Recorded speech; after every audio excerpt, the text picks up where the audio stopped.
Mahigit na mataas ang on-time rate ng pangalitan sa pinong average na 79.84. At tala rin ang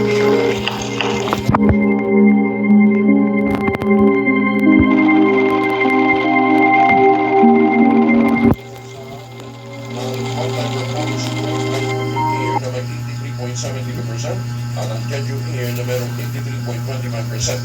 Samantala kung mo istorya sa pagkakaroon ng Japan Airlines, All Nippon Airways, Cathay Pacific, Air New Zealand, Asiana Airlines, at ang Garuda Indonesia, ganyan ang Singapore Airlines.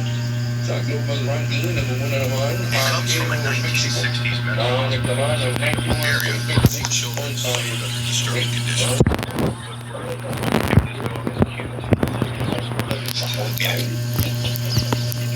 Kasi, dahil hindi pa nila yan eh. Gamitin natin.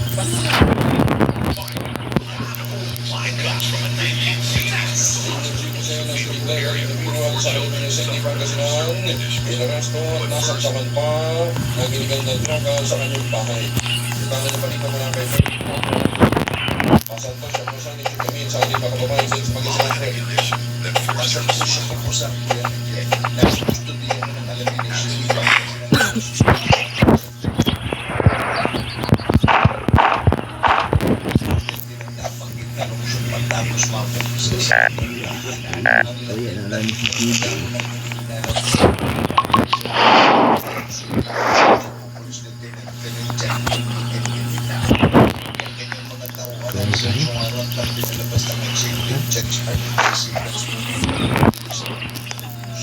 Sa bahay ng susunod kasama.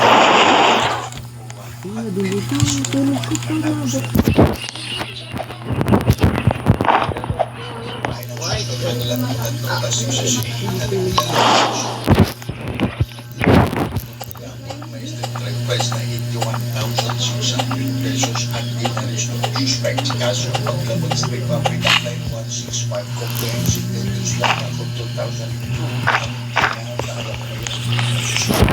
sa aksyon na ito Pangasinan at Yusuf Freddy Bahar tumaris sa bintang inuulan para sa National School sa Pilipinas na sa Pilipinas. Ay, naman Freddy, may mami sis! Bigyan din ang trabaho ang medalya sa firm sa katawan nila para tapanan ang buhay araw na may pawis. Gumamit ang shield pad so pregnant. Kita mo lang siya sa maglaman sa games versus sa number 1 may share battle. Ang paragot ang puti sa pressure ang with kaya 12. Kaya naman i-commander ito ng Philippine News and Kaya mga misis ay challenge yun sa kung ng shield box so quality na ito na nasakit. Sulit na 427.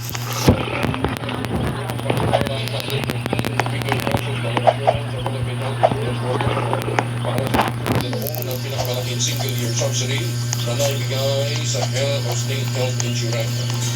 Ito yung kasunod ng Diyos ng Korte Suprema na ibalik na ang 60 billion pesos sa PhilHealth na inilipat sa National Treasury. Aking kay Senator Go, pinagbibay lamang ng desisyon ng SCE na ang kalusugan ng tao ay dapat na ilipat. Sa mga nakaraan, may nagsisunod ang kanyang pangunamit ng Japan Chairman ng Senate Committee on Health.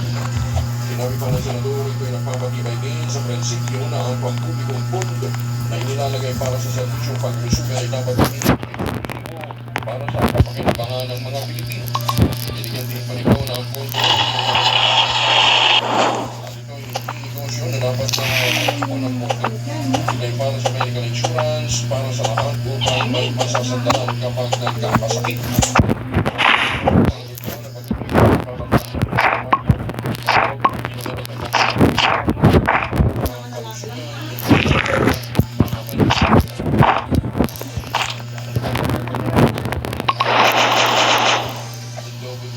Para po sa mga taxpayer.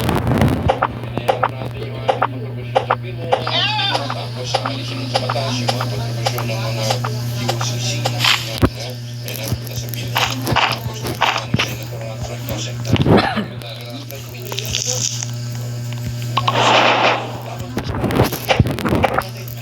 Pero sabi ko ng Korte Suprema, ang Constitution na yan, bawal yan. Kaya pinasasabi.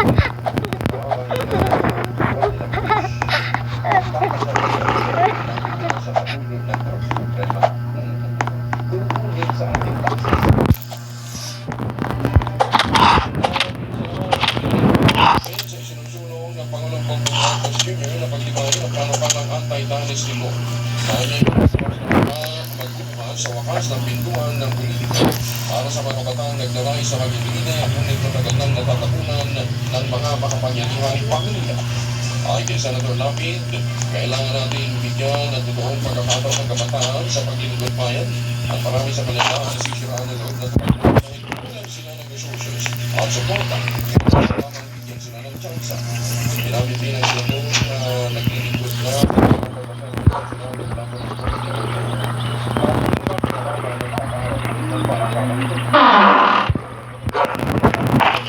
sa inakasabot sa mga batas na maaaring nakayambala sa matagal na nilang pag-ahari.